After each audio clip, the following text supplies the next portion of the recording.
Assalamualaikum warahmatullahi wabarakatuh. Perkenalkan, nama saya Alvina Andika Sari dan Saya Alfia binti Rahmawati. Saya Heni Fatuma Nabila. di sini Kami Akan menjelaskan tentang sejarah Wali Songo di Nusantara. Sejarah Wali Songo di Nusantara. Wali Songo merupakan waliullah penyebar Islam di Pulau Jawa. Pada abad ke-15 dan 16, mereka sebagai simbol perintis jalan di Nusantara. Sejarah Wali Songo di Nusantara. Wali Songo merupakan waliullah penyebar agama Islam di Pulau Jawa. Pada abad ke-15 dan 16, mereka merupakan simbol perintis jalan bagi penyebar Islam di Nusantara, khususnya di Pulau Jawa. Para Wali Songo sebagai pembahari masyarakat di Jawa pada masanya. Dari nama Wali Songo tersebut ada 9 yang terkenal, yaitu Sunan Gresik atau Maulana Malik Ibrahim, Sunan yang kedua Sunan Ampel atau Raden Rahmat, yang ketiga Sunan Bonang atau Raden Mahdum Ibrahim, yang keempat Sunan Derajat atau Raden Qasim, yang kelima Sunan Kudus atau Ja'far Shadiq, yang keenam Sunan Giri atau Raden Paku atau Ainul Yakin, yang ketujuh Sunan Kalijaga atau Raden Syahid, yang kedelapan Sunan Muria atau Raden Umar Said, yang kesembilan Sunan Gunung Jati atau Syarif Hidayatullah. cara pendekatan dan strategi dakwah Wali Songo di Nusantara. Para Wali Songo telah merumuskan strategi dakwah atau strategi kebudayaan secara lebih sistematis, terutama bagaimana menghadapi kebudayaan Jawa dan Nusantara pada umumnya yang sudah sangat tua, kuat, dan sangat mapan.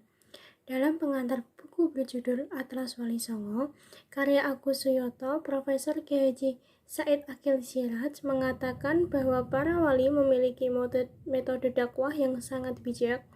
Mereka memperkenalkan Islam tidak secara instan, sehingga Wali Songo merumuskan strategi jangka panjang.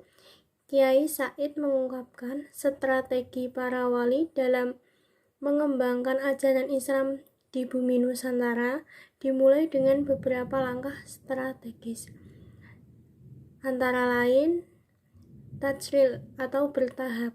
Misalnya ketika pribumi meminum tuak atau gading babi, maka secara bertahap para wali akan meluruskan perilaku mereka sesuai dengan ajaran Islam.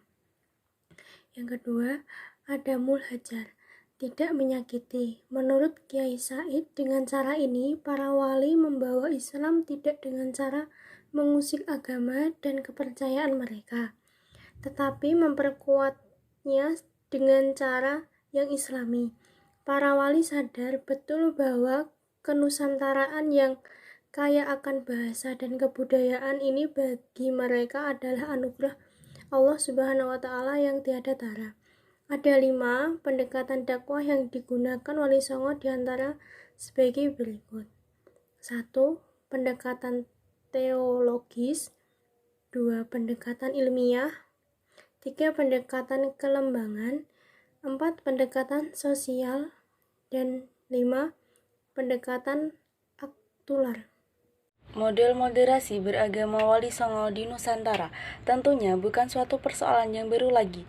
Di sebagian wilayah Jawa Barat, Jawa Tengah, dan Jawa Timur, sejarah mencatat ada 9 tokoh waliullah yang bukan hanya menyebarkan Islam di tanah Jawa, melainkan juga mengajarkan tentang Islam yang moderat. Salah satu contoh Islam yang moderat yang dicontohkan oleh waliullah adalah Sunan Kudus, yaitu dilarangnya orang-orang di sekitar Menara Kudus untuk menyembelih sapi bahkan memakannya.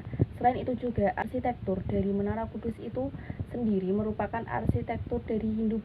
Sunan Kudus melakukan hal tersebut didasarkan karena pada saat itu masyarakat Jawa, khususnya Jawa Tengah, masih menganut kepercayaan Hindu yang sangat kental. Karena pada dakwahnya Sunan Kudus tidak membeda-bedakan antara agama yang lain dengan yang lainnya.